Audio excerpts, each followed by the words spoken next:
Sa ikaapat na State of the Nation address ni Pangulong Ferdinand Marcos Jr., ilang senador ang hindi dumalo. Kanya-kanya silang paliwanag kung bakit nila piniling hindi dumalo sa makasaysayang ulat sa bayan. Narito ang report ni Ina Mortel.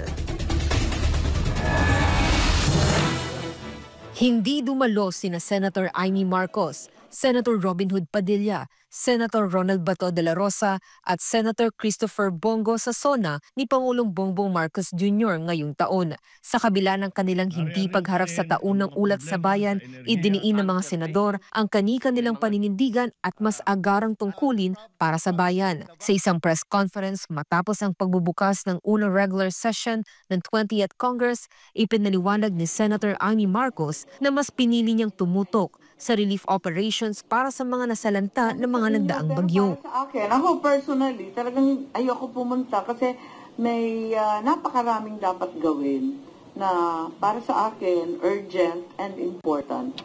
Pupunta ako sa ilang school building at school houses kung saan yung mga bata nag-iintay ng pagkain, ng school supplies na nasira. Pupunta na lamang ako doon. Naka-schedule kasi yun eh.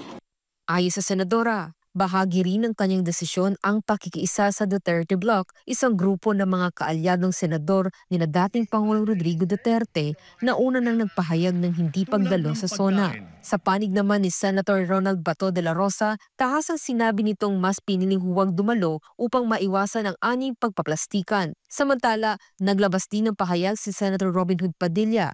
Anya, hindi ito usapin ng politika o personal na galit, kundi isang anyo ng paninindigan at pagmamahal sa bayan. Buong suporta anya ang ibinibigay niya sa Pangulo, lalo na sa mga batas na nagbibigay halaga sa kultura, tradisyon at pananampalataya ng mga Muslim na ayon sa kanya ay susi sa pagkakapantay-pantay at tunay na kapayapaan para sa mamamayan. Ngunit para kay Padilla, hindi niya kayang dumalo sa SONA bilang anyo ng tahimik na protesta, lalo na habang nakakulong si dating Pangulong Rodrigo Duterte at nahaharap sa posibilidad ng paglilitis sa isang banyagang hukuman. Si Senator Bongo naman, hindi nakadalo sa SONA dahil sa iniindang severe back spasm na kailangang matingnan agad ng doktor. Sa kabila nito, tiniyak niyang makikinig raw siya ng SONA bilang bahagi ng kanyang tungkulin bilang senador.